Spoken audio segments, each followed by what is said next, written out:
Hey everyone, just a quick note before we begin. First, while we typically release shorter interviews on Fridays, this one with Martin Shkreli was so fascinating it ended up being an hour.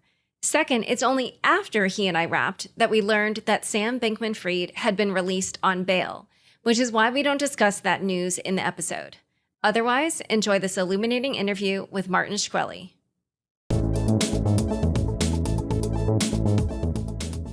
Hi everyone, welcome to Unchained, your no-hype resource for all things crypto.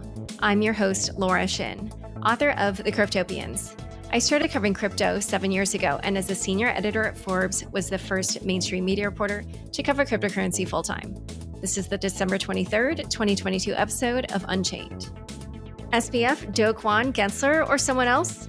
Who was the biggest villain in crypto in 2022? Watch the Unchained recap and weigh in on Twitter or YouTube. With the Crypto.com app, you can buy, earn, and spend crypto in one place. Download and get $25 with the code LAURA, link in the description. Today's guest is Martin Shkreli, entrepreneur and investor. Welcome, Martin. Hey, thanks for having me. You're a former hedge fund manager and pharmaceutical executive, and you are also one of the most famous white-collar criminals of recent times. You were convicted of securities fraud and sentenced to 7 years in prison. And after being released earlier this year, you took not only an interest in crypto, but it also seems the case of FTX. And as we speak, former CEO Sam Bankman-Fried is in the process of being extradited from the Bahamas to the US. And two of his associates, Caroline Ellison, the former Alameda CEO, and Gary Wang, FTX's CTO, have pleaded guilty to fraud. Given your experience with the justice system as a white-collar criminal, which is pretty much the situation all of these people are facing, I was wondering, what do you think is going through Sam's head right now? Sure. I have lots to say about this. I just wanted to start by saying, though, that, while I respect the legal outcome in my case, I was found guilty at trial. I certainly went to trial as a not guilty plea. I was found not guilty of several of my charges. I was found guilty of 3, not guilty of 5. I still maintain my innocence. So I certainly respect the courts. I am technically a convicted felon and a white-collar criminal, but I still dispute those charges and still proclaim my innocence, just to air that out for a second. Sam's going through a lot. This is the hardest, for the people I've talked to, this is the hardest thing you'll ever have to go through in life. It's extremely difficult emotionally to know that your life is in the hands of one person. And that person is, in this case, Judge Ronnie Abrams, Sam's judge. And what you learn as a criminal defendant in that state of uncertainty is that you have very, very little control over the things you're going to be doing over the next several years throughout the process of the system, but quite possibly after that as well as you serve your sentence out. But it's funny because you think the long sentence is the hard part. Honestly, I think that was the easy part for me. And I could say, being in a similar situation to Sam, sort of, it's much easier than the trial prosecution part, which is really, really, really harrowing. It's really difficult. It's fraught with a lot of emotional baggage and difficulty. You feel frustrated. You feel angry. You feel in denial. You have to go through acceptance. You have to go through a little bit of grief.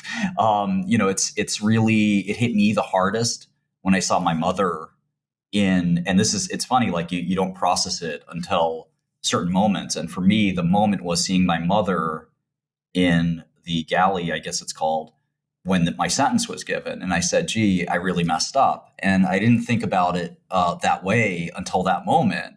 Interestingly, I was still defiant, still sort of, I'm innocent, I'm a political prisoner. This is, really crazy what they're doing to me. And then I saw my mother who's, old and, won't be around forever. And I said, I just took, years away of potentially good memories from this person. And I think when Sam thinks about that for his family, his friends, that he potentially may never see them again in some cases, at least outside of a prison visiting center, this is a really, that's not going to dawn on him just yet, I don't think.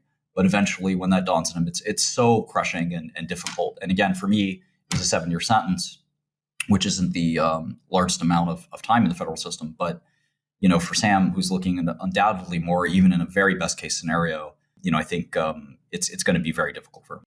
Yeah, and I love what you said about, kind of some of the later stages of the process, but let's talk a little bit about just this moment. So he's arrived in New York, and I don't know if you think he'll be let out on bail or whether he'll be held in jail, or what do you think is going to happen at this moment?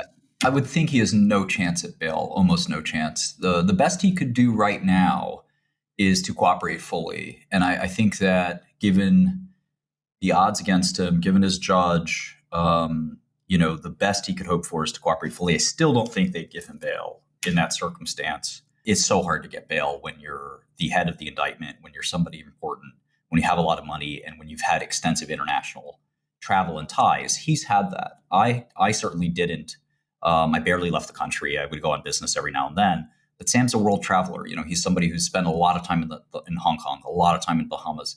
He's somebody who has talked about, sort of the U.S. being not the most favorable place for business and things like that. And so it sort of shows you that between his massive crime or alleged massive crime, I want to be clear that I have no opinion on whether Sam's innocent or guilty, and nobody really should, to be frank, because we don't have evidence. We don't have the discovery. We don't have the so-called Brady material, Jenks material, Giglio material that the courts or the prosecution has to give. This is exculpatory material, and it can be very, very valuable in one's defense. Remember, a defense to a lot of these charges is things like scienter. What was his state of mind? He's protested many times that his state of mind was not one of criminal.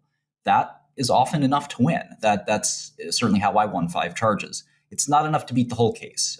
Securities fraud, for example, is very easy to prove and very, very hard to defend against. Even if your mind state was in a good one, you can often still be found guilty of securities fraud just because of the sort of prima facie, on its face lie that you may have told or omission or something like that. It's quite easy for a jury to say, well, gee, these investors should have known that you were, doing this with their money or something like that. And from what we can see, it certainly looks like it won't be hard to prosecute. And I think that brings me to one point I would add, which is that nobody goes to trial, nobody in the right mind, because the conviction rate is in the very high 90s, which is very similar to Russia. It's very similar to China. It's very similar to countries where the criminal justice system is sort of farcical. And in the United States, we're certainly taught that well, if you're innocent, you'll be found innocent at trial, and you have a jury of your peers and so forth. The reality is quite a bit different. The government almost never loses. And that's not because the government does everything right. I think if you look at other parts of government, you know that nobody's 99% right. And I think it's often because, for example, we'll talk about Ronnie Abrams, the judge for Sam, who I actually think is a really good pick for him. Judge Abrams was a prosecutor. Almost every federal judge was a prosecutor. They don't see things through defendant's light. Every criminal that's brought before them is basically a criminal in their eyes before they're found guilty.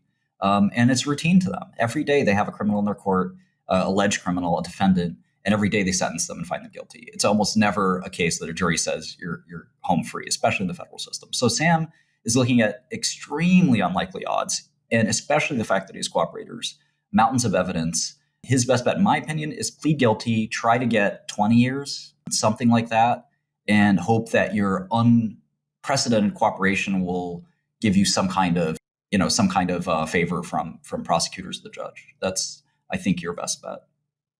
Well, all right.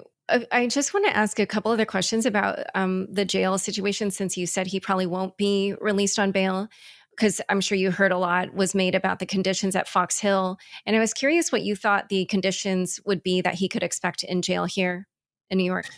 Yeah, so I know a lot about the jails here. I was in MDC Brooklyn for 9 months, and I certainly know a lot about MCC, which is in Manhattan. Those are his 2 options. And I think he'll be okay. Metropolitan Detention Center. Yeah, MDC is where I spent 9 months. It's the guards have a T-shirt that's like an exclusive T-shirt. I want one. It's MDC Brooklyn, room with a view, and it's actually true. It has a beautiful view of Manhattan and the Statue of Liberty and so forth. And room with a view is not the way I think the inmates think about it, but it's you can jockey for position to get the nice room with the view, but rarely do you get it. So MDC. MCC, they're both very livable places. No prison is nice, right? Whether it's in the Bahamas or New York or wherever. MCC is considered by inmates to be inferior to MDC. MDC is a little more modern. It's a little more polished. MCC is a little bit more sort of rodent infested, dirty, pretty dingy kind of place. Neither place is the Four Seasons. But, if, it sort of reminds me a bit of like a college dorm room. It's a college dorm room with not, not very comfortable. It's very small. But I've seen NYU dorm rooms about the same size. So, ultimately it's not that, horrible. I think that MDC can actually be kind of fun. It's a bit of a raucous environment. He's a celebrity. People, I'm assuming he's going to have similar treatment to myself. People are going to be coming up to him. Oh, hi, you're the guy from New York Post. Aren't you that rich guy? And, he's going to, hopefully, if he knows what he's doing, I'm writing a little memo, like 10 tips for Sam.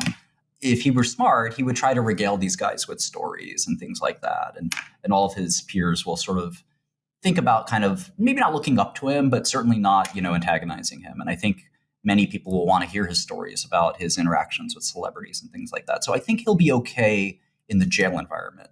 The prison environment is quite a bit different. And I want to differentiate between MDC is not prison. It's a holding center. It is high security, maximum security, in fact. So you will have killers there. You will have MS-13, a very notorious, probably the most feared people you would want to interact with or most feared people you could interact with in prison or in jail in general.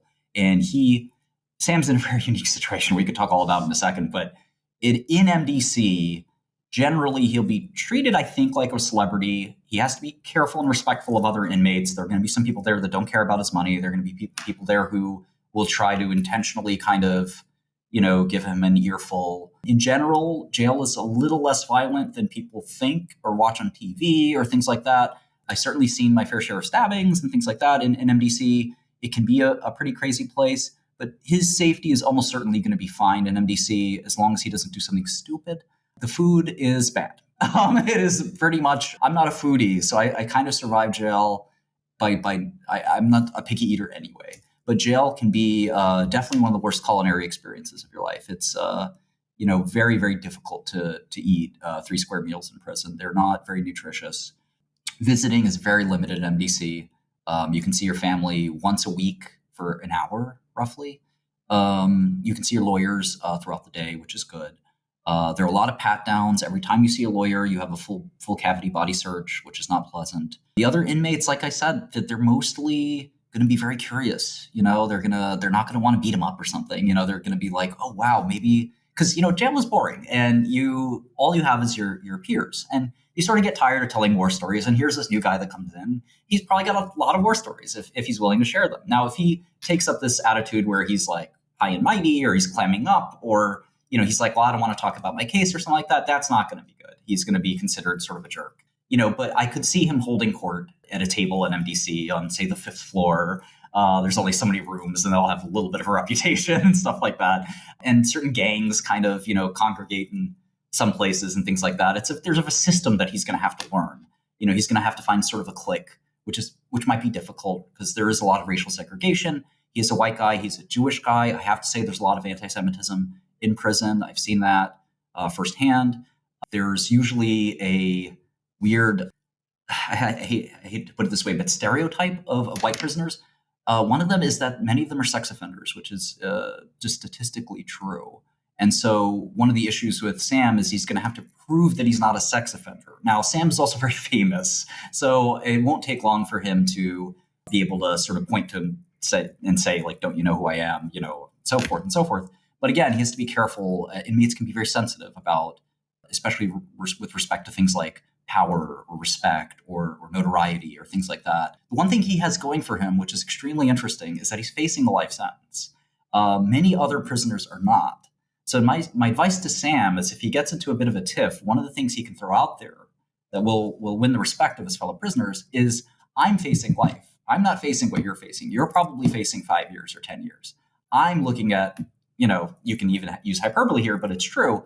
They could calculate his guideline sentence as 100 years or 200 years or 300 years. And he could throw that out there. And, that will turn a lot of even the most surly prisoners stone-faced when you say something like that. They will realize that, maybe he's right. And I think that is the one thing in that prison environment for now that he kind of does have going for him, is that he is kind of a financial gangster, and that's sort of something that the other prisoners will respect and realize. They're going to read and say, ooh, you messed around with billions of dollars. I sold heroin or fentanyl for hundreds of thousands, maybe low millions of dollars. But you're the real gangster. You were dealt in billions. Wow, what was that like? So there will be like heads of gangs or regional heads of gangs at the different famous gangs that will want to talk to him and want to respect him and maybe even want to do business with him, believe it or not. I sort of got some of that in prison where guys would say, hey, do you know anything about the nightclub business or the strip club business? Would you want to do that with me? I sort of walk them through why, I stick to pharmaceutical investing. But,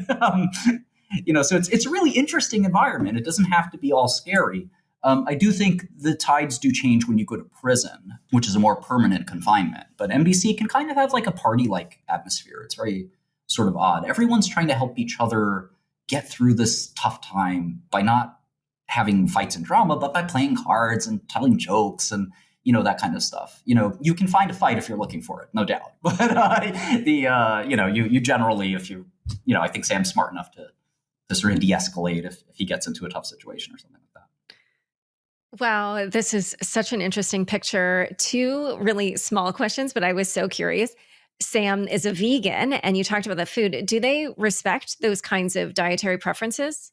They do, especially in prisons. Each prison is different. Every single prison is a different personality. Sam's biggest problem is if he gets convicted, at least what my rough estimate is, he's probably looking at a very long sentence. And I went to a so-called low security prison. There are 4 security levels. There's the camp system, which is what they call club fed sometimes. It's extremely nice relative to the other 3.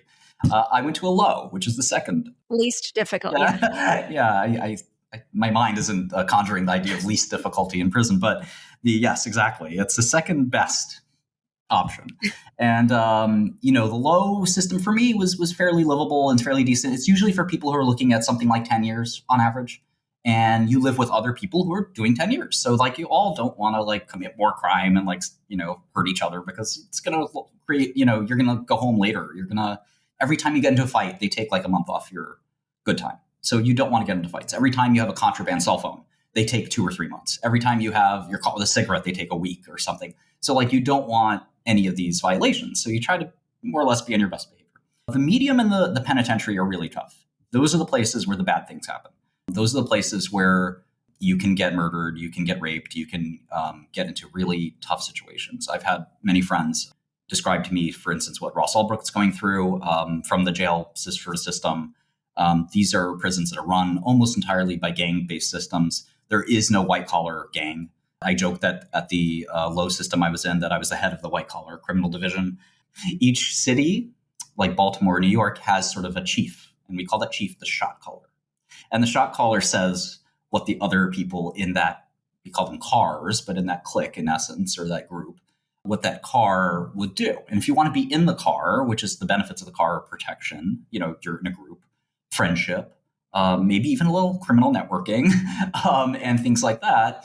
And again, I wouldn't understate how important that is for some people who are in their narcotics trafficking trade or something like that. You do want to meet people that do like to do what you do, and it doesn't hurt. And again, I famously turned a lot of prisoners onto crypto while I was in Allenwood, FCI Allenwood. We even had a meeting group called Crypto Thugs, which was very tongue-in-cheek. And we met virtually every day to discuss crypto and a new avenue in the software world for success that didn't involve crime. So I think a lot of people are going to be really curious about that with Sam. He's going to have unending questions about investing, investors, et cetera. So food sorry, this is a really long answer. I totally discursive, and I'm sorry. The food part of this is my prison, the low, respected it. I don't know if Penn will respect it or not. The federal system has rules coming from the federal government. You can ask for, I think you call them a no flesh tray or no meat tray.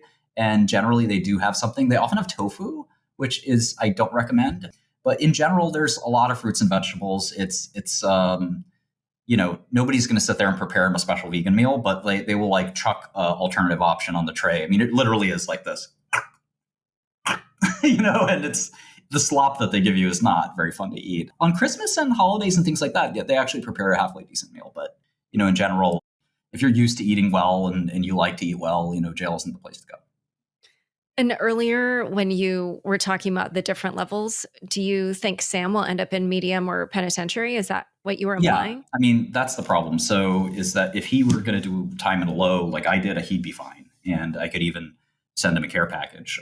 It's very funny how the jail network works. Like it's not hard to sort of make a call and say, hey, I have a guy named Sam. He's coming there in a few months. Make sure you take care of him. And the day he gets there, these, again, prisoners, we have nothing to do. So the day he gets there, he'll have like an entire toiletries and like all the stuff that you normally would have to accrue over a week or two. They'd all be waiting for them in fresh pair of sweatpants, which is, very valuable. And, all this stuff that, again, you would take for granted. But, wearing the jail issued boxer shorts, which are, they might have cost 10 cents to make versus, the commissary sweatpants that are $20. You're thankful for something like that. And again, I could easily have that ready for him, or any other inmate friend. I'm not Sam's friend, so I won't be giving him a care package. But the most important thing you need is not the little care package, but the, hey, take care of this guy. Make sure nobody messes with this guy. And I'm Albanian American. Albanians have quite a presence in the U.S. prison system. And so does every prison has like a little group. And so, for example, if I were so inclined, it wouldn't be hard for me to say, call an Albanian friend and say, listen, when Sam shows up, just make sure nobody messes around with him. A lot of people are going to want to mess with him. Can you take him under your wing and kind of, maybe not offer him your fullest protection, but kind of give him a little bit of schooling and how all this works. And any Bloods or Crips or any other gang could do that very easily. And certainly I made enough relationships with folks like that, it's not hard. Now, conversely, unfortunately, when people say snitch or become an informant, the opposite message often gets sent. Hey, there's this guy named Sam coming to this place, say USP Marion or USP Beaumont, or, these are terrible, terrible penitentiaries. USP Beaumont, for instance, is called Bloody Beaumont because the percentage of prisoners who get killed in there is significant, which is an unbelievable thought, right?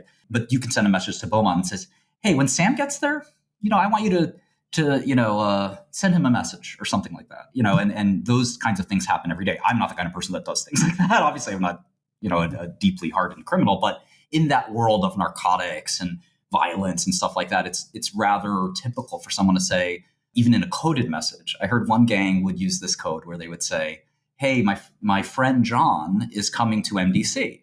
Make sure you introduce him to my friend Biggie. That's a coded message to kill him because Biggie Smalls is a rapper who's dead. And so introduce him to Biggie means introduce him to Biggie Smalls in heaven. And, so again, you can send these coded messages and people will be waiting for you, whatever prison you go to. It's a confined system of only about 100 prisons in America. So wherever you go, your reputation will precede you. What you did at your last prison will follow you, all kinds of stuff like that. So if you lost money in a gambling tournament in a prison in New Jersey, and then you stiff everyone and you go to a prison in Philly, someone's going to beat you in Philly, which is kind of crazy because, it's a really small, close-knit system. There's about 150,000 federal prisoners. And as Trump once said, it's the worst of the worst. There's 3 million American prisoners across the federal and county system. I'm sorry, the state and county system. But the federal system is reserved for sort of interstate, jurisdictions and, very high crimes, which this is allegedly one. Well, I have so many questions. First question is, when people send messages to other prisons or jails, how are they doing that? It's a mix of ways. So the first way is a contraband cell phone. Well, that's not always available. Every prison's different. There's prisons that are very porous, where a cell phone can be bought for $100. There's prisons where I was offered $14,000 for a cell phone to purchase a cell phone, which I denied because unless the cell phone's made of gold, I didn't think that was a good deal. So every prison's different, depends on the guards and the looseness and the traffic that goes on in that prison. So barring a contraband cell phone, there is our Core Links email system. Again, it's monitored, it's recorded, it's sometimes not monitored so great, it's sometimes over monitored. I've gotten in trouble many times from sending very innocuous emails in the Core Link system. I think it's sometimes guards in prison. I mean, as you can imagine, guards will pick on you sometimes. Sometimes they'll be nice. I had a guard give me Dunkin' Donuts, which is completely against the rules. But they would do that because they were really nice. And I never paid them or anything. And so there are a lot of ways to get messages across. Sometimes you'll have a friend transferring to another prison. You'll say, hey, when you go there, go find my friend C and tell C this or that. You can also have messages sent from your friends and family on the outside. You sort of tell them, hey, you know my friend John, he's doing time over there. Can you call John's family and tell him when they visit him and they see them face to face? That's a really good way to send messages. Face to face visits are fairly confidential. So, there's a lot of, ways to send messages. It's not easy and you have to be smart. But again, Sam's not a career criminal. He's not a criminal in most senses of the word. In many white collar people find themselves in a situation where, you're a fish out of water. Other folks who were schooled in the streets, in the drug trafficking business or game, as it's sometimes called, when I've seen some of these guys go to jail and it's like a family reunion, someone will come in off the bus and they'll say, Joe, I haven't seen you in 10 years. And hug each other. And it's, you would never, Sam's that's not going to happen to Sam. Having said that, there are people in the crypto space in prison. There is one guy in particular I'm thinking of. Well, I won't get into too many details, but you have to be pretty confidential in this world. But, there's certainly people that are being looked after by friends in the crypto space that won't have any trouble because they're seen to be nice people and liked by an entire community. They've never done wrong by anybody. Wait, I'm sorry. You just said in the crypto space. So like there's career criminals in crypto who are in jails who they'll look after each other. There are crypto convicts in prison right now, some very, very well known who are early in many blockchains, or other people who are maybe did do something wrong per se, but they are not necessarily disliked by anybody. Charlie Strem comes to mind. Charlie hired the same attorney as I did. He did a year and a day in prison, which is the lightest sentence you can get, basically. And they're generally people that haven't been sort of really faced with sort of a widespread hatred. Some of those people have people looking out for them, and that they have people that are helping them out through this process. Sam is unfortunately somebody that's probably pissed off at a lot of people. And I don't think he's going to have a ton of people that are going to be too friendly to him. He may make some friends just on charm. I hope that he doesn't get sort of, seen as somebody that can be extorted, basically. There's some presumption that he's got a lot of money or his parents have a lot of money or something like that. And it's not uncommon for somebody to sort of, it certainly didn't happen to me, but, again, I come from the Albanian community, which is a very rough and tumble place. I come from the sort of streets of Brooklyn and a very sort of modest neighborhood. I have some credibility. Sam's going to probably be accosted by people who want money from him. And it wouldn't be crazy to see somebody go up to Sam and say, listen, you have 2 days to get me $1,000 or something like that. And if you don't do it, I'm going to, do something to you. And that's going to be something that can be very, very difficult. Again, Sam's also kind of, I have a lot of problems sort of with, again, in my advice list, Sam's general, and I hope this doesn't sound like sexist or like not very normative or PC, but Sam isn't exactly going to be somebody that fits into prison. My advice for him includes shaving his head. My advice for him includes deepening his voice. He speaks in a sort of, and again, I would normally not judge somebody this way unless the context of prison, which is a very testosterone-filled, masculine place, it's very difficult. There are plenty of prisoners who are trans who get by just fine in prison. I defended one trans prisoner and vouched for them in many ways and helped not protect them, so to speak, but sort of vouch for them as somebody that should be accepted. Sam is going to have a lot of issues because he's a bit of an effeminate guy, and his sort of demeanor, some people say autistic sort of sense or sensibility, is not something that goes over well in prison. People sort of expect you to be direct. They expect you to be very assertive. If you're not, it's seen as weak. You have to be quick on the uptake with sort of responses. If people get the sense that they can pick on you, they will pick on you. And, it's going to be very hard for him to sort of adjust to that sort of lifestyle. He also doesn't know anything about the streets and sort of criminal culture, which my advice to him is to pick those things up as quickly as he can. He should be listening to as much rap music as possible. He should be trying to learn everything there is to know about gangs, about the tough neighborhoods in every major city. This sounds funny, but this could save your life. My suggestion to him is that he rebrands himself quite a bit. In fact, he probably should no longer say that he's from Stanford or something like that. He can say that he's from Oakland. And I think people would rather hear him lie than hear the truth. Even if they know it's a bit of a lie, he should probably start to reinvent his background in history, because the rich white kid from a good neighborhood, that story doesn't sound great. Even if it's a little less believable, people will kind of believe this, okay, well, I came from Oakland, then I went to MIT and I made it out of the hood. And that sounds a little fishy, but it's a decent story. And I think it'll work a lot better for him. And he can meet other prisoners who are from where he's from, and they can kind of affiliate over that. And I think he, may be in a good condition there. I was able to affiliate with virtually anyone from New York City because I know every neighborhood in New York City. I've been around. And when you can mention specific streets, that's the credibility, little things like that, where you say, oh, yes, I've been to Nostrand Avenue. I know this chicken spot there. Everyone sort of says, oh, he's one of us. Okay. But if you're like, well, I went to private school, this and that, you need people to be on your team. And, it's hard to be authentic, but also be, sort of in this space where, you're making a lot of friends, and friends can really go a long way in prison. And I think that, if Sam's smart, he can survive. Again, those penitentiaries with life sentences, I wouldn't wish it on anyone. I don't wish it on Sam, no matter what he's done. It's not a way to live. It's barely life at all. And I think that, from what I've heard, he wouldn't be surviving there very long. There are ways, for instance, what I've heard for Ross, for instance, is there are ways where you can sort of go into protective custody, which is, again, not sort of the thing that you want to do.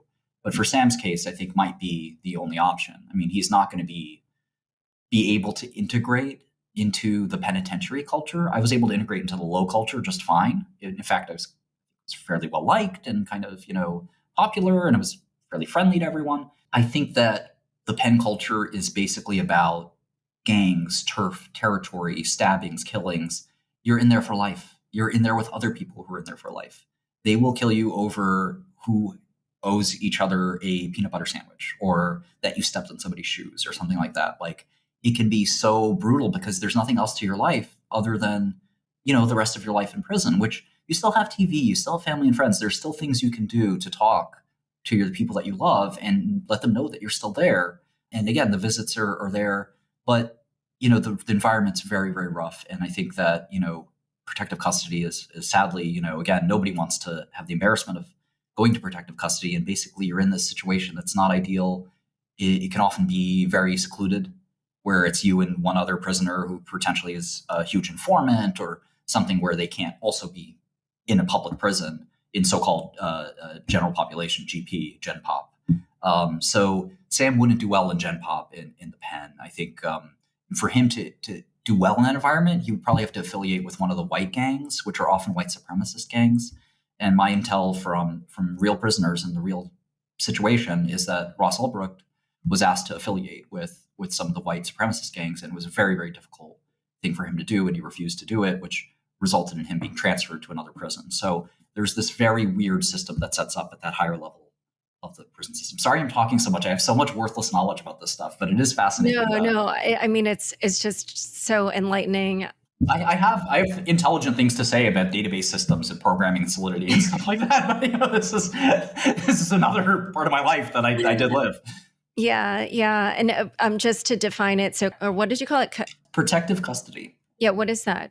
It's when a prisoner, oftentimes they're a child sex offender, they're transgender, they're a rat in the mafia or other significant sort of organized crime syndicate, where basically they're not safe anywhere.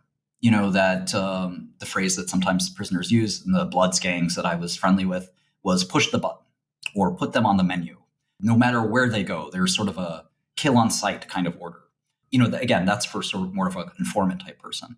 And I actually involuntarily went to protective custody. The people at MDC decided that I was sort of too dangerous to leave out in the open. It's a very weird story there, but I went to protective custody for a few months, and there were cops who committed crimes. There were two cops who were sort of dirty cops, and they couldn't be in, general pop because everybody doesn't like cops in a prison, as you can imagine. So they had to be in general population. So every Gen Pop is a different situation. Some prisons don't have them, so they just kind of bus you around from prison to prison, hoping that you can survive and, find a place to set down roots. If you're going to be there for 20 years, you kind of, do that. And as you can imagine, people who've been in a prison for 20 years, they start to claim some territory and claim some ownership of the place. And there's a hierarchy, and you have to obey the hierarchy. And people like Sam may not understand that, but they'll figure it out pretty quickly, though. So I hope that he doesn't get life. I hope that he doesn't get 30, 35, 40, 50 years, something that's akin to life. Remember, in the federal system, you do 85% of your time. There are other deductions that you can take. There's this First Step Act, which sort of can give you a year or more off your sentence, depending. So even a 30-year sentence for Sam is not the end of his life. You would do probably 20-ish, 22 on 30 years, maybe 25 if you're unlucky, but more likely in the low 20s. So a 30-year sentence is honestly not the end of the world. It's a lot of time. It's really difficult. But in a 30-year sentence, he could conceivably get down to a medium fairly quickly, maybe even down to a low. And at a low, he could be relatively comfortable. So I think my heart goes out to him and his family. I understand there are a lot of victims here. I understand that, I don't feel bad for Sam having to go through this system because it is, if he did commit a crime, that he deserves to be prosecuted. But I do think that, personally, I think that white-collar criminals are over-sentenced quite a bit. Nobody died in FTX. This is a paperwork crime. To get a life sentence over it is something that often will happen. People don't understand that about white-collar crime. Many white-collar criminals get life sentences. It's not uncommon at all. It's something that I think a lot of people have this misunderstanding. There will be no slap on the wrist for Sam. So I'm already sort of feeling kind of sorry for him, knowing kind of what I think is coming. I don't think in any circumstance you'd say, for instance, get less than 20 years. And even on 20 years, you're doing 15, which, is a lot. And again, maybe he deserves it, maybe he doesn't. In my personal opinion, I think that's a harsh sentence for white-collar crime. This is probably the white-collar crime of the century. So maybe it does deserve something like 15, 20, 25, 30 years. But again, it's not for me to decide. It's for Judge Ronnie Abrams to decide. All right. So in a moment, we're going to talk about the sentencing. But first, a quick word from the sponsors who make this show possible. Join over 50 million people using Crypto.com, one of the easiest places to buy, earn, and spend over 250 cryptocurrencies. Spend your crypto anywhere using the Crypto.com Visa card. Get up to 5% cash back instantly. Plus, 100% rebates for your Netflix and Spotify subscriptions and 0 annual fees. Download the Crypto.com app now and get $25 with the code LAURA. Link in the description. Back to my conversation with Martin. So you do these live streams, and I saw a bit of you talking about the sentencing guidelines, which have a point system. So can you walk us through that and how it is that you're making these estimates of what his sentence will be? Yeah, so when you're in federal prison waiting sentencing, you have not very much to do other than sit in the law library or talk to your lawyers and figure out what the heck's going to happen to me, right? It's interesting because I had a girlfriend who was a criminal justice reporter, and she was probably the best criminal justice reporter, I think, in the world. And she covered my trial extremely fairly. And we ended up starting this relationship while I was in prison, which is, sort of noteworthy, and people have talked a lot about it. Christy Smythe is her name. Christy and I would often discuss that most criminal justice journalists who are supposed to know this stuff don't even understand the sentencing guidelines system. So I certainly don't expect any person who's not intimately familiar with criminal justice to understand it either. There is a point system that is the so-called guidelines. The guidelines actually used to be mandatory. So depending on this sort of supposed to be objective calculation where, depending on your crime, you add these points and you go down this checklist. And for fraud, the checklist is fairly simple. The big thing with fraud is the amount of money lost. And the amount of money lost can basically entirely decide your sentence. And so the interpretation of how much money got lost is often up in the air. For instance, in my case, none of my investors lost money.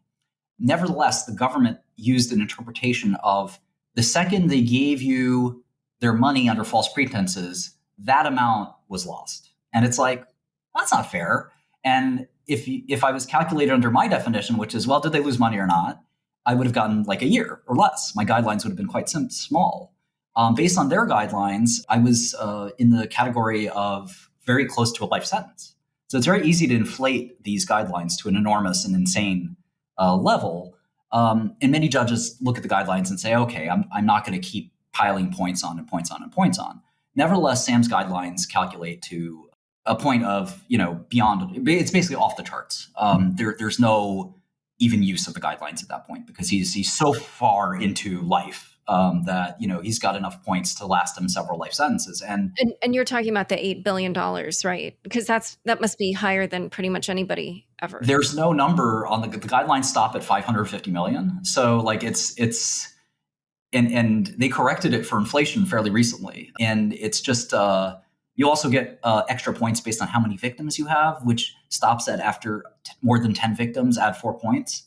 For him, he's got 10,000 victims or maybe even a million. Oh, it says over 1 million. Right. So there's no real, it wouldn't be hard for the prosecution to say, look at this, Your Honor. I mean, have you ever seen something like this? And the honest answer is it's really unprecedented.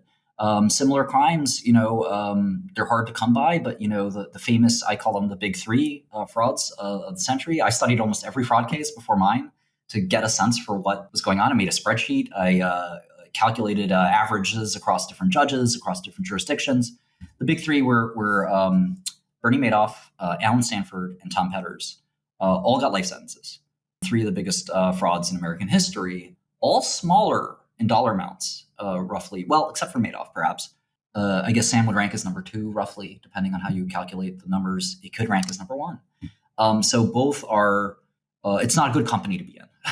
It's really not a good company to be in. And I think that the number of victims and victim hardship is something judges really like to focus on. It's not exactly in the guidelines, but elderly victims are really looked down on. And certainly it is in the guidelines where if your crime caused substantial financial hardship to somebody, that's extra points. And it's also supposed to sort of give the judge that latitude of saying, I can depart from this life sentence, but I probably shouldn't. Whereas if the calculations in my case, for example, came up to this, insane number, but the judge said, listen, a lot of these guidelines double count. For example, if your crime was done by so-called sophisticated means, you get an extra 2 points. And it's a joke among criminal justice attorneys and defendants, unfortunately, that every crime is done by sophisticated means. It's like, there's no there's no crime that's not sophisticated to some extent, right? And then, if it involves computers, it's sophisticated. It's kind of like a silly thing. So so many times the point system is thought to be double counting over and over again for the same crime. So judges will often kick out the sophisticated means, or they'll kick out, a few things, and then they'll say, okay, based on this, I'll calculate this point range, and they'll sort of explain at sentencing how they got to where they got. The good news is that they almost never, there was only one judge I know about in the entire bench that would do above guideline sentencing. Almost certainly they do some percentage of the guidelines. So I got a really good judge draw that I calculated Your Honor's history, and I determined that she generally sentenced around 50% of the guidelines. And that was close to the best you could get. Other judges give you a 10 or 20% discount. So if you're supposed to get 20 years, though, okay, I'll give you 18 or I'll give you 16. And that's only a mean, right? There are some cases where you're supposed to get 30 and they give you 1. There are some cases where you're supposed to get 10 and they give you all 10. So every case is different, but you rarely ever see your guidelines are 10 years, you're getting 30. That will almost never happen. In fact, judges don't relish sentencing people to jail. It's often said, there's a book called How Judges Think by Judge Posner. And there's often judges who say it's the hardest part. I've heard that so many times. It's the hardest part of their job. And, they see the family, they see that, but they also get to hear from the victims. And the victim impact letters are some of the hardest things to go through. I didn't have any victim impact letters. In fact, I had one victim, so-called victim support me. I actually did have a victim impact letter, to be fair, but I also had, I didn't have a volume of them. I had one, I think. And, in Sam's case, it's not going to be hard for 10,000 people to write a letter to the judge and say, hey, throw the book at this guy. I lost my life savings because of him. This is BS. I want you to do everything you can. And he could have a support letter or two, but in general, I think it's going to be pretty overwhelming. And I don't think his political connections will help. For example, Elizabeth Holmes had Cory Booker, a U.S. senator, big deal, write a letter. She still got a pretty big sentence. So I think Sam's in for, unfortunately, a bad situation. And begging the court for mercy is often not a bad strategy. I mean, judges kind of get pissed off if you're running into, for example, I sort of walk this tightrope really well, where I went to trial, which is a huge consumption of resources. It's a huge calendar drain. It's your right, but judges don't like it if you're going to trial in an obviously guilty case where all the evidence is there laid out in front of you. It's like, come on, why are you doing this? Why are you dragging every one of us through this? This could be a 6-month trial. And, what the heck? So you get 3 points off your sentencing guidelines if you accept responsibility. But if you go to trial and you just are throwing spaghetti at the wall, hoping that, you have no defense, judges take that, they kind of take that in consideration. They'll often say, I'm going to teach you a lesson for really being so arrogant as to pretending you're innocent and this and that. They're not allowed to do that. But I think in their head, most people feel, especially in the criminal justice community, attorneys certainly feel that you take this to trial and lose, you're going to get a double penalty, basically. And that's, something that can be, something for him to sort of think about, I think. Let's now talk about the judge, which you said is Ronnie Abrams. I've heard you talk about how there's a range of different judges, and also about how the Southern District of New York is the most prestigious and therefore one of the toughest jurisdictions. So tell us a little bit about this judge and, how tough or lenient he or she is. Yeah, Judge Ronnie Abrams is a woman. She's fairly young. She was appointed at a fairly young age. She was in her 40s, I think, when President Obama appointed her. She was a prosecutor, as most judges are. It's nothing to hold against somebody. Some of us criminals kind of don't like that. We kind of view the pipeline of prosecutors to judges as kind of just a continuation, quite frankly. And sometimes there's a lot of jokes, and even criminal justice defense attorneys say this, that there's two prosecutors in the room, the prosecution and the judge. And we're sitting here by ourselves, kind of, it's a 2-on-1. And, very rarely the judge can see themselves in the prosecutor's seat, because they were in the prosecutor's seat possibly even just a year or two ago. And they never meet a defendant that they think is innocent or that they really like, quite frankly. Judge Abrams is, and this is kind of, another Lauriston exclusive. You have much bigger exclusives in your life. But Judge Abrams is a fantastic pick for Sam. And that's the one headline I would take away from this conversation. He lucked out. The judge draw is supposed to be completely random. A lot of times when you get a bad judge, you think, gosh, the fix is in, they gave me this bad judge for a reason.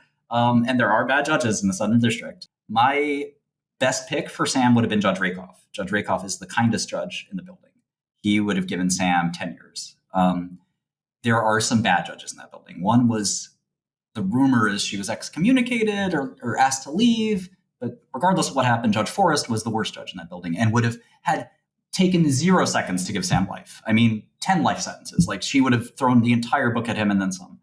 Judge Abrams is a great, great pick. If you're Sam... Wait, good for Sam, you mean? Great for Sam. Oh, okay. Great for Sam. You could have done better with Judge Rakoff, but this is literally maybe your second best pick. And he's should thank his lucky stars that he got Judge Abrams, because it probably takes life off the book, but we don't know for sure. Every judge is different. Every judge can have things whispered in their ear, even though they're not supposed to. She's a relatively young judge, which means that she may be susceptible to influence. Again, this is sort of tea leaves that are, very, very out there. And it's very hard to put yourself in a judge's head. Some judges want to go up the bench. They want to go to the circuit. They want to go to the Supreme Court. And all their decisions will be scrutinized heavily. So they think really hard about, okay, what do I want to do and how do I want to do it? Do I want to make a name for myself on this, or do I not?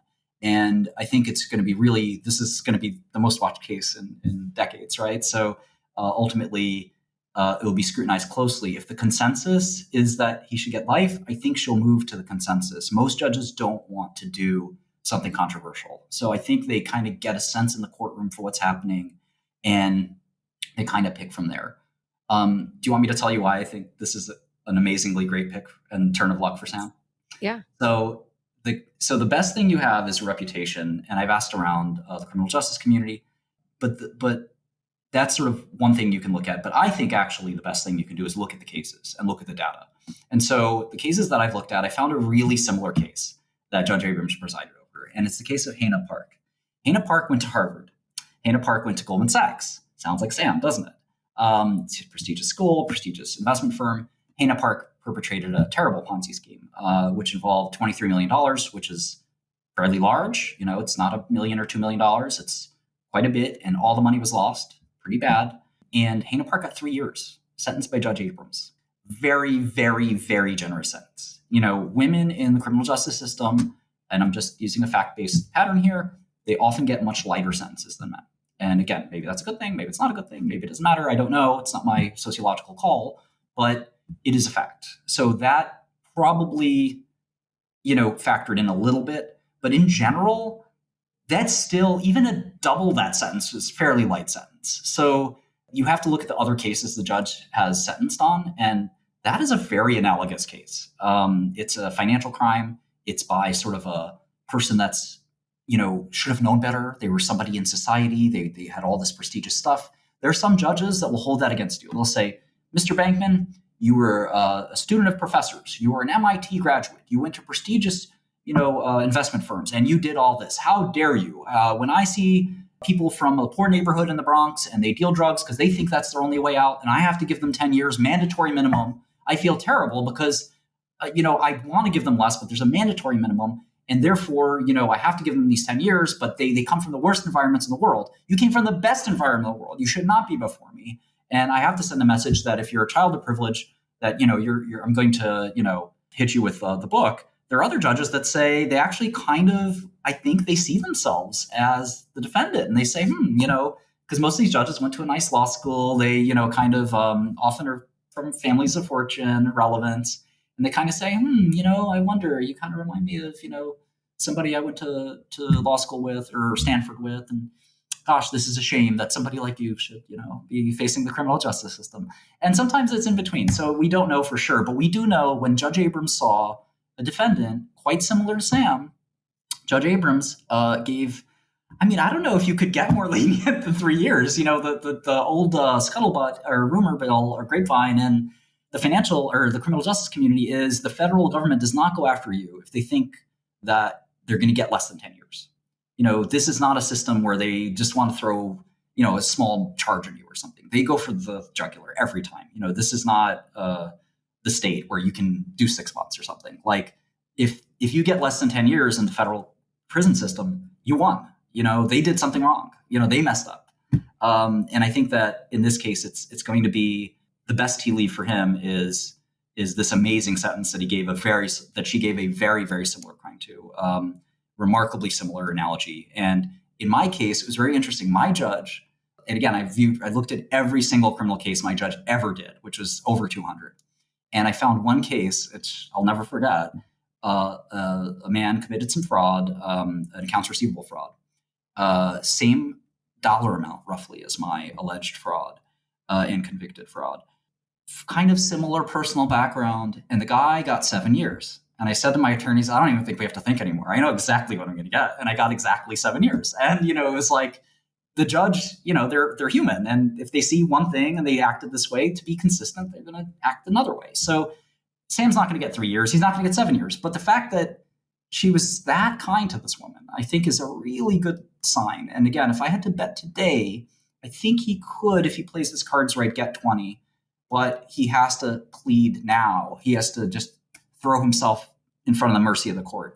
Don't fight this. If you fight, it gets worse. If you cooperate and say, okay, here's what I can do. I'm going to try the best for my customers, which he says he's doing, right? If that's true, plead guilty. If you really want to do what's best for your customers, help recover the money, help show them all the accounts and all this stuff. Come really clean so the government believes you, as opposed to fight. Oh yeah, I might have, $200 million in a cold wallet you don't know about. And, they're sort of always thinking like, he's not going to say that, but that's what the prosecutor's thinking. Like, this is what tricks does this kid have up his sleeve? But if he comes in like immediately, like his colleagues did, which they took a plea remarkably quickly. I want to talk about that too. That's sort of the kind of thing that may go well for him, especially when the judge says, all right, you messed up, you're fessing up. There wasn't even a little bit of kind of resistance, you crazy kid. And whatever excuse he has, he can throw out mental illness. He can throw out medical illness. He could throw out the pressure, the attention, all that stuff Elizabeth Holmes did, and he might be able to get 20 and 20 for him. I would take it today. I would take it in a heartbeat because it can get a lot worse. And, if he, as my lawyer said, I should have gotten 3, but I got in my own way. I would make comments about the prosecutors. I would do all kinds of silly stunts, and the pressure that builds up on you has to escape somehow, right? And I think for Sam, he did all of these interviews. He made all these comments. That was foolish. And I think that for him, he's got to make sure all that pressure doesn't release in the wrong way. That if he says something bad about the judge, the government, something like this, it'll all be held against him. So he has to sort of, I think, my opinion, come clean as fast as you can. Pray this Judge Abrams sees you the same way she saw Hannah Park and is relatively lenient for you. Yeah, so let's talk about what you alluded to. Caroline and Gary have been cooperating with prosecutors. They've pleaded guilty. How does all of this help them, and how does it hurt Sam? It's obvious that it's a huge help for them and a huge hurt for Sam. I'll start with Carolyn. So Carolyn's situation is very unusual. She pled guilty immediately, which is strange. And her plea agreement, which I read last night, is not good. She has pled to many, many, many counts. She made the mistake, and it's strategy, right? There's pros and cons, so it's not a mistake. To me, I would have made the deal for a single count. And so when you do that, you are limited to a maximum sentence. So some of these counts carry 5 years, some of them carry 20. But if you have 5 or 10 counts, they can actually give you 5 on this, 5 on that, 10 on this, 10 on that. They rarely do that. That's called running them wild in jail parlance. It's also called running consecutive. They almost always run these concurrent, which means that if you have 5 on this, 10 on that, 15 on that, you do 15. They're all kind of one case. Carolyn pled to like 7 or 8 charges, which is a lot. And some of those charges have a max, I think. I have to double check this. But I think they have well, I won't even throw out a number there. But federal charges either usually have a maximum of 5, 10, or 20. And again, without triple checking, I don't want to say which, but I think she may have pled to charges that have a big sentence. That's a maximum. There's no minimum on fraud charges. I saw the total, if you added them all up, was 110 years. They almost never will do that. Running them wild is something that judges will only do if they really want to send a message, a nasty. Right. No, of course. If there's only 7 and it's 110 total, then obviously some of them are long. Yeah. There should be one with 20. Yeah. Yeah. In fact, I'm almost certain. Again, I hate misspeaking about something that's factual. But I'm almost certain that one of her charges has 20. So she could get 20 years. It sounds like she also, again, the nice thing about this case, or for the defendants, is you all got the same judge. So you're all looking at this super nice judge. And if she has an even better story than Sam, which is, gosh, this guy kind of amazed me and I fell into this trance and I thought I was doing everything right. And at the end, it was too late. I realized I did everything wrong. And now maybe it wasn't immediate, but I kind of confronted this with my conscience and I'm here before the mercy of the court. You could get 5 years off that. I mean, it's in 5 years in federal prison at a camp, you do 3. That's not bad. I gotta say it's not good. It's not fun, but for a crazy moment of your life, like 3 years is, you can. I thought the way I sort of was able to internalize it is I basically said I never got a graduate degree. I love school. I love learning things, and I basically said, okay, well, I can't go to grad school right now, but I can kind of do the best I can by reading and stuff like that. So I was able to read hundreds of books, and I learned quite a lot about math, cryptography, and stuff like that, amongst other things. And I used the time wisely. 3 years you can use that time wisely in prison. It's not the worst thing to unplug, and to sort of be not tethered to this all day. And there's some benefits. You don't want to be there, but you make the most of it. So I do think she can get something like 5 years. I do think to some extent it would be a disgrace. But this is a judge that is fairly lenient. Again, I don't know the exact magnitude of her crimes. She might have a letter that she wrote Sam. I actually had this in my case. A partner of mine wrote a letter and it said, Martin, I don't agree with the direction you're taking this. I think you're making mistakes. I think some of the things you're doing I'm really uncomfortable with. I'd really like you to stop or I'll quit. If you have a letter like that, he kept it in a drawer in his desk, metaphorically. And if anything would come around, he would say, hey, this is how I felt at the time. My mental state is not criminal. I was not with you on this. I completely was against it. And having a letter like that, which we wouldn't know about, right? That's something her and her attorneys and the government would know about. That is something that you can bargain against. On the flip side, if you had a chat room perhaps called wire fraud, where you said, oh gosh, these people are idiots and I'm going to take all their money and let's get the private jet and let's go to this place and that place and have Taylor Swift perform. That's something that the government will have possibly, and they'll use it against you. And they'll say, look at this person scienter. It's horrible. I think that the government would not offer a plea to one count if they felt that they had a really strong case. So it's still a negotiation. The government offered a plea for one count for me, and I probably should have taken it. It had a max of 5. It would have been a nice deal. But part of me felt like, look, I'm innocent. I don't need to plead guilty to anything. For Carolyn, accepting a plea of 7 counts shows that either the government was very stern with her and they said, listen, you're going to take the worst deal in the world. You're not negotiating with us. We got you dead to rights. You're going to plead to everything. And you're just going to beg that judge that you don't get slammed. And she took it. That those are the facts. We don't know what that conversation looked like. But if I'm her defense attorney, I'm saying, whoa, I'm not pleading guilty to 7 counts. I'll do 1 or 2. And she pled to all of it. She took everything. And to me, that's nuts. Now, again, it could be a good strategy in the sense that, hey, I'm cooperating from day one. I'm showing you where all the money is. I'm telling you everything that happened, everything I knew. I'm capitulating. Do what you will of me, but I'm trusting you, the government, to do right by me, which is quite a thing to trust. The government also has like this prisoner's dilemma thing where they could put Sam in one room. I'm sorry, Carol in one room and Gary in the other and say, listen, it's not like the movies, right? But it's the metaphorical equivalent of saying, which one of you is going to plead first? If you plead first, you might get 15 and you might get 5. Doesn't the 5 sound better? And, you have this back and forth. The one thing I would say about Gary, it's a bit different. And again, prison is segregated by sex. There's very little room for gender in prison. And we'll talk about that maybe some other day. But Gary is a man. And I know what men's prison is like. Gary is now a rat. This is the worst thing you can be in prison. It's actually worse than a child sex offender in many prisons.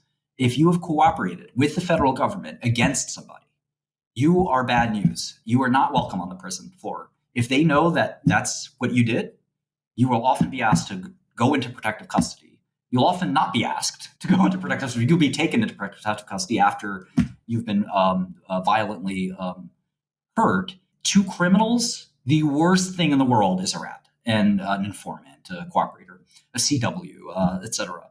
The 5K1 distinction, where if you read Carolyn's plea agreement, she's going to get this 5K1. The 5K1 is a so-called downward departure, where you can get a downward departure from the guidelines.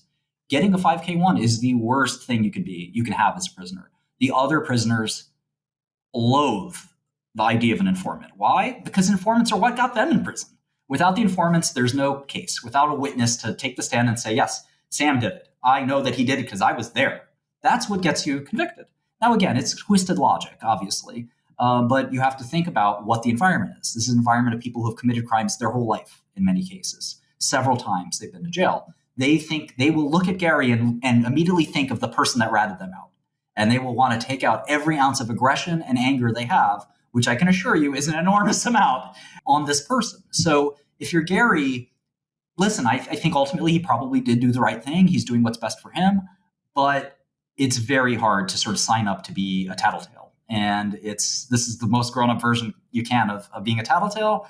And it is not something the other kids in the park look nicely upon.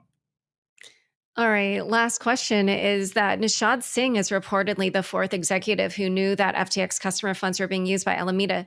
No word on him. What do you think's going on there? He might be negotiating a plea deal. I think that he might also be thinking about putting up, a defense. The biggest problem with these defenses is that you often, for economical reasons, the judges will ask everything to be in one trial. It's the same facts. It's the same witnesses. It's the same, there's no reason to have 2 trials. If you're Nishad, you do not want to go to trial sitting next to Sam Bankman. You can get a so-called severance. My lawyer who went to trial with me, who I believe my lawyer didn't do anything wrong. He simply caught up in a maelstrom. He is the nicest, most innocent person in the world. But my lawyer successfully won a severance. He got a separate trial. And in Elizabeth Holmes' case, she got a different separate trial from Sunny Balwani. He could probably get a severance given the craziness of this case. But you do not want to go to trial with Sam. You also don't want to go to trial at all. So it's hard to accept a guilty plea. It's hard to say, I'm signing this piece of paper, sending me to prison. You want to resist. You want to say, no, I'm not going to do this. I think Sam Trabucco is going to get indicted. I think, there's no reason why 50 people can't get indicted here. The government does not play nice. They don't play fair. It's a sledgehammer. In the Madoff case, I think around 50 people got indicted. This isn't something that's just like, let's just deal with a couple of people at the top and that's it. Sometimes it is. But sometimes they will go all the way down and secure guilty pleas from tons of people. Now, I think in this case, they should probably say, listen, we got the big whale. I mean, that's what we got. But you can't be too careful in that business, right? So if you think there's somebody who could provide good testimony, until Sam pleads, they're going to keep going until they get every single piece of evidence, every single person. So if Sam pleads today, that'd be the best thing possible for Trabucco, for Nishad, for others, because there will be, you just keep going down that list. And that'll be really good news if Sam pleads for those people. But every day that he doesn't plead, they're going to keep putting pressure on every other person in that organization. It's such a crazy case. It's really sad that, professionals will oftentimes, get involved in situations like this because as I said, white collar crime and this kind of stuff is not common. I mean, this is Sam's going to be in a world he's not used to. He's in a world he's not used to. He's in a world that's, why do you have to handcuff me is what he's probably thinking right now. What am I going to do? I'm a fat kid who's a computer programmer. I can't do anything. But every time they're going to put you in handcuffs, it's real uncomfortable. Why can't I have a toothbrush? Because I might stab somebody with it. This is insane. But you have to live that life. And he may be living that life for a very long time. All right. This has been an amazing conversation, but I just want to check and make sure. Is there anything I didn't ask you that you think my audience would be interested in knowing? Well, I'm not just a former white-collar criminal. I'm also, and I know people know that. I'm a successful entrepreneur. I'm involved in the software industry. I know a lot about crypto. I talk a lot about crypto, a lot of opinions about it. This is obviously one of the most interesting things that's ever happened in business and finance and crime and all kinds of things. So I'm happy to chime in on that. But, certainly, have had a lot of opinions, in this space, and always happy to talk to you about that. In terms of the crime side of it, I think we covered the waterfront pretty well. Again, I think the one or two things that are kind of interesting that you might want to know and your audience might want to know is you can write to prisoners in jail, and it's very easy. In fact, Sam's prisoner number should be public at some point on bop.gov. It is not hard to find the address of the prison, and you can write a letter. And I returned hundreds of letters in prison, maybe even thousands. Christy Smythe kept thousands of my letters. They're almost exclusively positive letters of encouragement. I had one or two cranks, but it was like a 99%, we like you, we support you, that kind of thing. If you feel like writing to Sam or Carolyn or anyone else, you can do that. I'm surprised that Carolyn got bail, to be frank. Again, her cooperation must be extensive. She, to be allowed a personal recognizance bond of $250,000 with no monitoring, I'd at least slap an ankle monitor in her if I were the judge. It does start to show you Judge Abrams' tenor and thinking on this, that, you have basically the number 2 accomplice and possibly the number 3 accomplice in Gary, and they can walk the streets of I guess, New York, since they're charged in New York or wherever. They're allowed to walk the streets free until sentencing. Sentencing could be 3 years from now. And I can tell you, I was on a secured bond. I put up $5 million. Being on a bond, you're fairly free. I mean, you basically are free. If you were crazy enough, and I would use that word clearly, you'd have to be out of your mind. If you're crazy enough to think about escaping, you could do it. There are ways. I don't recommend it. I think it's a nutty idea. You don't want to live your life on the run. If you get caught, you'll get an additional 7 years for escaping. But they are they are free. They're not incarcerated. And again, with that $100 million cold wallet, you might be able to go wherever you want and get your, I don't know what these people would do, get their face changed, get plastic surgery. We've all seen those movies. But it just give you tea leaves that you have this judge who is letting the co-conspirators or co-defendants out on bond. She gave a similar case 3 years. This is not that bad if you're Sam. Things could be worse. You could have a different judge that's not so nice. You could have a judge that's saying, no, Carolyn, you're no bond. You're in until then. And, he's got neither of those things. So it's a little bit sunnier day for Sam than it maybe was a couple days ago.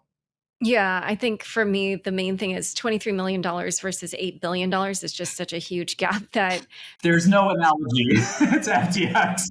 Yeah, because I saw your video where you're walking through the points, and when you added up all the points of things that he likely did, then it landed around the 30 to lifetime range. So we'll see what happens. But anyway, this has been such a fascinating conversation. I've appreciated it so much.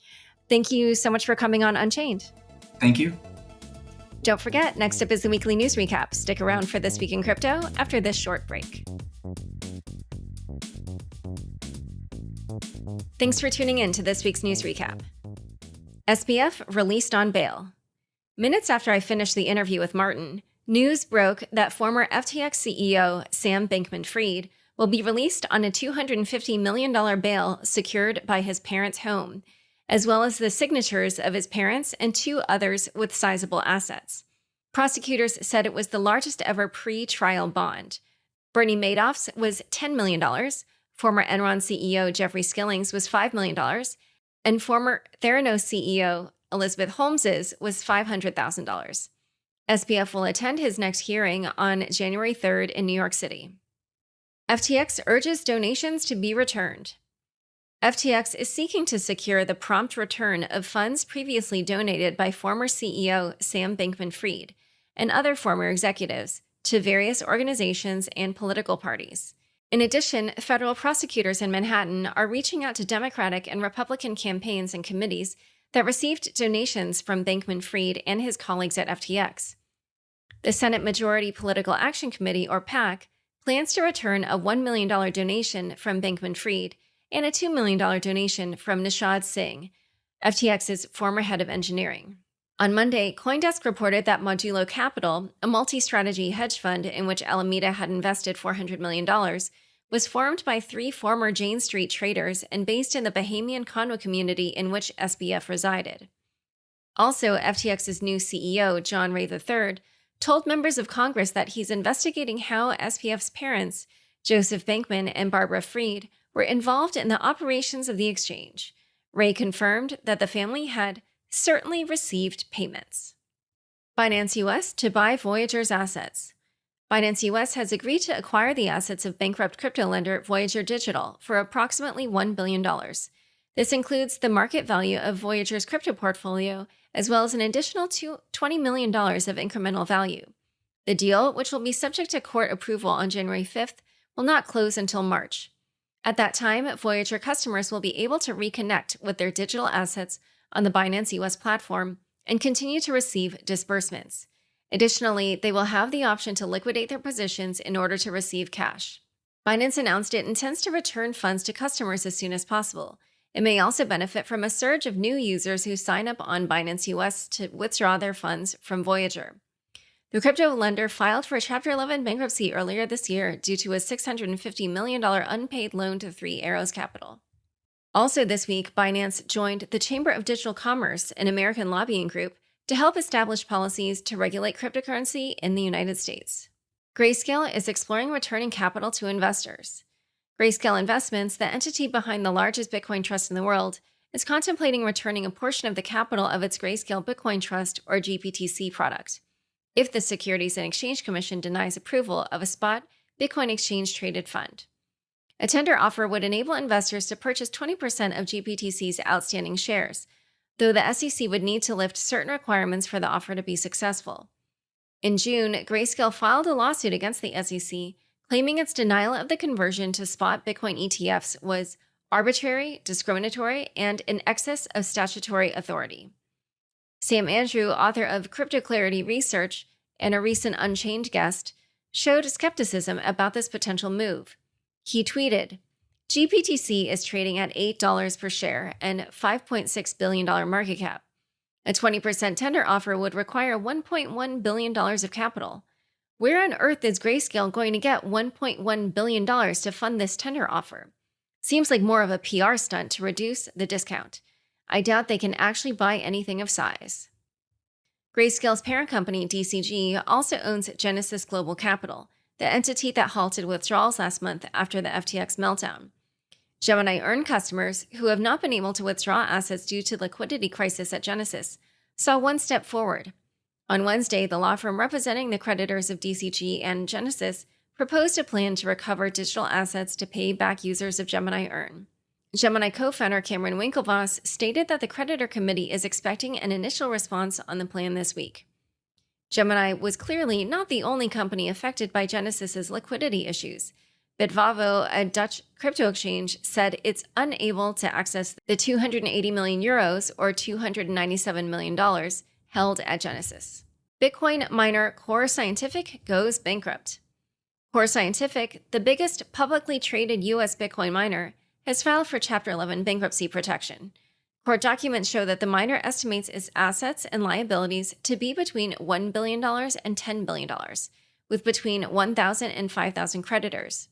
The Bitcoin mining company said it reached an agreement with its creditors in what seems to be a pre-packaged bankruptcy. The deal includes 2 debtor-in-possession facilities for a total of $75 million. Debtor-in-possession refers to when debtors will hold assets to which creditors have rights. The filing comes 1 week after investment firm B. Riley offered Core Scientific a $72 million financing package and suggested bankruptcy was not the solution to the miners' problems. B. Riley is also the biggest creditor to the company and is owed roughly $42 million. The block reported that Core Scientific may sell up to 1 gigawatt worth of its sites under development. The mining sector has been hard hit this year with a sharp decline in Bitcoin prices and increasing power and credit costs. In November, Bitcoin mining hit its lowest profitability since 2014. Also this week, Greenidge, another Bitcoin miner, raised concerns about its ability to remain in business, leading to its board of directors weighing a potential bankruptcy. BlockFi wants to return assets to its customers. Crypto lender BlockFi, which filed for bankruptcy last month after suffering from its exposure to FTX, is now seeking to reopen withdrawals for users who had crypto in BlockFi wallet accounts. BlockFi issued a motion in the U.S. Bankruptcy Court in the District of New Jersey, claiming that wallet users unambiguously own the digital assets and should be allowed to withdraw them if they so choose. However, it clarified that the motion exclusively applies to BlockFi wallet accounts, with withdrawals and transfers from BlockFi interest accounts remaining paused. Another bankrupt company that was in the spotlight this week was Three Arrows Capital. Unchained data shows it withdrew $2.4 million worth of Ether from Binance on Sunday.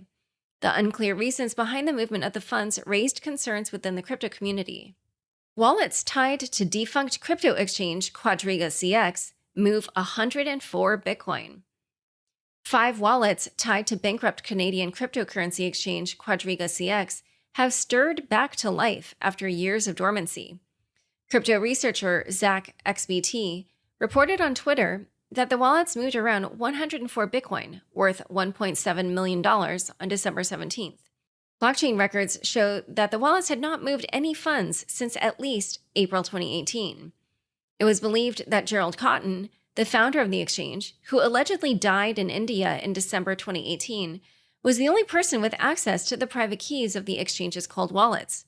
The exchange filed for bankruptcy after his death, leaving users unable to access up to $200 million worth of crypto. The movement of funds has led to further speculation that the late CEO faked his own death as part of a fraudulent exit scam. Visa released a proposal illustrating how the firm can collaborate with Ethereum on automatic payments. The paper proposes the use of an Ethereum scaling platform called Starknet. With support from Visa, self-custodial wallets on Ethereum could eventually use a new system known as account abstraction to enable automated payments. This would bridge the gap between the traditional banking app experience and blockchain payments, giving users the ability to schedule payments without having to sign each transaction. Visa is actively exploring opportunities to contribute to crypto development, with Catherine Gu, Visa's head of CBDC and protocols, stating an interest in learning by doing. Visa's proposal brings the company a step closer to becoming a major player in the crypto space, as the successful implementation of this system could have a real impact on the world of payments. Time for fun bits. Who do you think is 2022's crypto villain of the year? With all the collapses, mismanagement, and frauds this year, the crypto community has turned against one villain, then another, then another. While these perceived villains differ in many respects, they all have one thing in common. They swear they didn't do anything wrong. I recapped all these now infamous characters in a video whose intro I'll play right now. I feel good about a lot of the impact that, I think we're going to be able to have. It wasn't a scam, it wasn't a fraud, right? It was a massive market failure. Sometimes the code does exactly what was intended. It's just that what was intended isn't what anyone wanted. 2022 has been the craziest year in crypto. As dominoes have fallen, the community has turned its ire on one person, then another, then another. And yet all of these people seem pretty good at rationalizing their actions. Which leaves us with a question. Who do you think is the biggest villain in crypto who doesn't believe they're a villain? Now I want to ask you, who do you think is the biggest villain of them all? Please vote in our Crypto Villains World Cup polls. The round of 16 is now up on Twitter. Just head to @LauraShin on Twitter to vote. Thanks so much for joining us today. To learn more about Martin and what SBF faces in the legal system, check out the show notes for this episode. Every week, I interview crypto builders and researchers exclusively for Unchained Premium subscribers. This week, UPenn computer science professor Brett Falk explains why royalties do benefit creators. Visit unchainedcrypto.substack.com to get access. Unchained is produced by me, Laura Shin, with help from Anthony Yoon, Mark Murdoch, Matt Pilchard, Juan Romanovich, Sam Sriram, Pama Jimdar, Shashank, and CLK Transcription. Thanks for listening, and happy holidays, everyone!